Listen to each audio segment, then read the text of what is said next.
Welcome back to episode 7 of the Write and Witness vlog, where I'm walking through Psalm 23 verse by verse. Today's episode is all about He restores my soul. What does that look like for the Good Shepherd to restore our soul?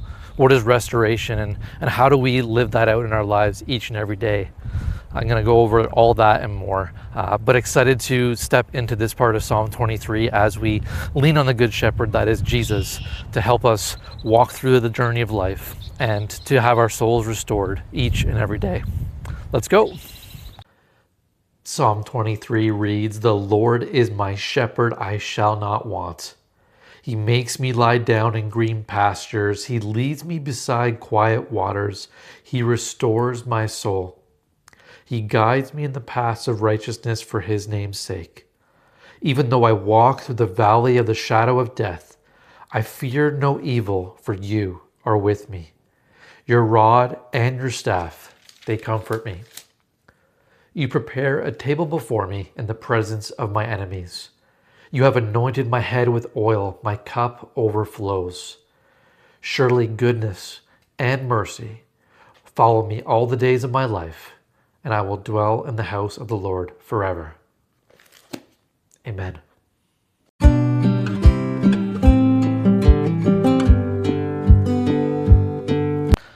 Just wanted to give a quick update of where I am in the book writing process as I worked through this book on Psalm 23 verse by verse.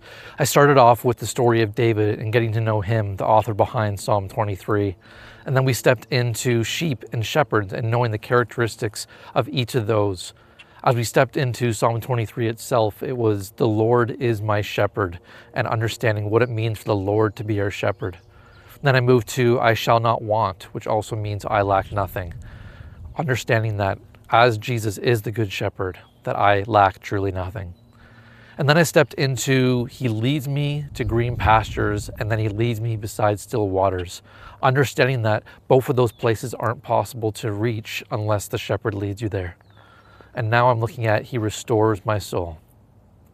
As I work through this chapter, I'm understanding how much I need my soul restored each and every day.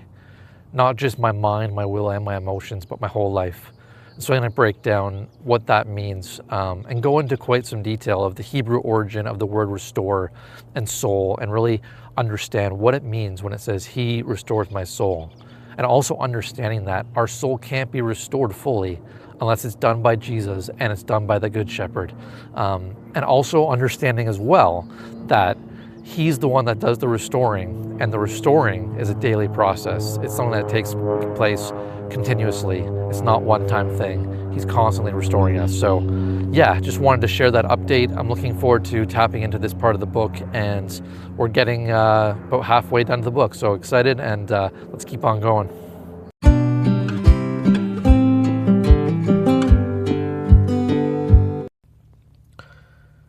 When I reflect on this verse in Psalm 23 of he restores my soul, I have to remind myself that it's he that does the restoring, not me.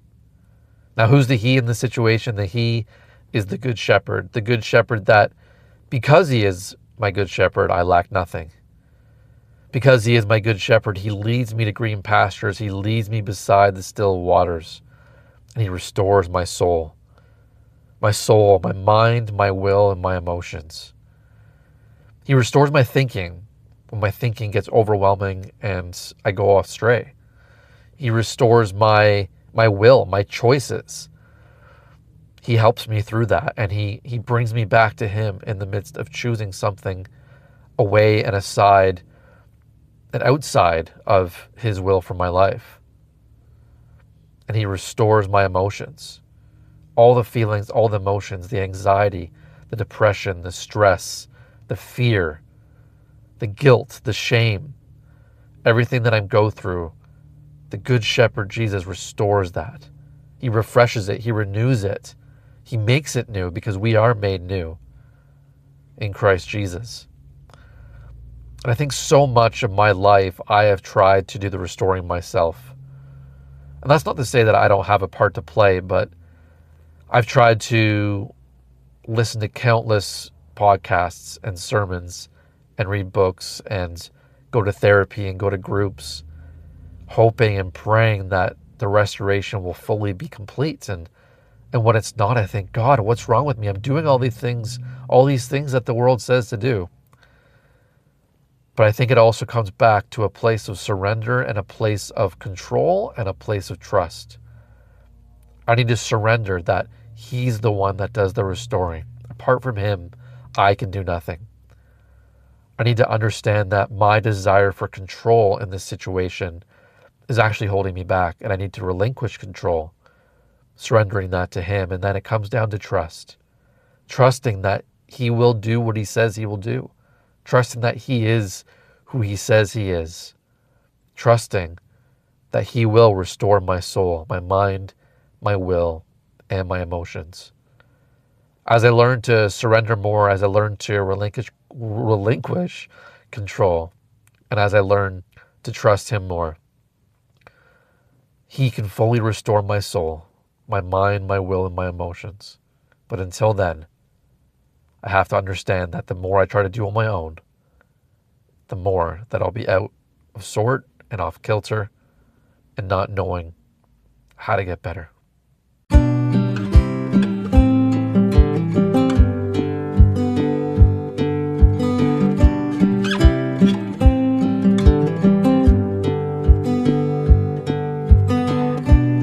I'm finding the more that I study and dive deeper into this passage of He restores my soul, I'm learning so much about really what it's trying to tell us.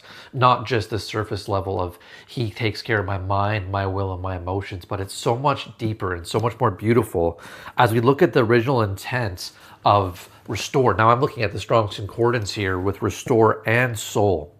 Restore is to bring back to its original intent, its original design and purpose. So when it says He restores my soul, God is bringing our souls back to its original design, its original intent of where He envisioned us from the very beginning. It almost says here that He is breathing life into us like that rushing wind. He is breathing upon, refreshing our souls. Be refreshed. And as we look at soul, it's not just mind, will, and emotions. It's actually the Hebrew word nephesh. And what this refers to is, yes, your mind, your will, and your emotions, but it's also your entire being and your whole life. And so when it says He restores my soul, it's He brings my original intent out from what He designed for me to restore and refresh my entire life. Now that blows me away. It's not just a little bit of me, it's all of me. And He wants to refresh, He wants to breathe life into that. He wants to bring that back to its original intent of how He beautifully created you and me. He wants to restore that. And when we think of the soul and the Good Shepherd, we can confidently say that Jesus is the shepherd of our soul. Shepherd of my soul, You lead me still through quiet waters. You fill my will in Your goodness. My heart will stay. Your love guides me every day. I pray that this video was a blessing to you. I pray that in the midst of trying to rely on self-help and trying to restore your own soul, that you're able to come to the point of allowing the Good Shepherd Jesus to restore your soul each and every day. It's continuous. He loves you, and He doesn't want to just restore your mind, your will, and your emotions. He wants to restore your whole being, your whole life, back to its original intent, because He loved you and He designed you for an amazing purpose. Sit on that truth today, and we'll see you next time.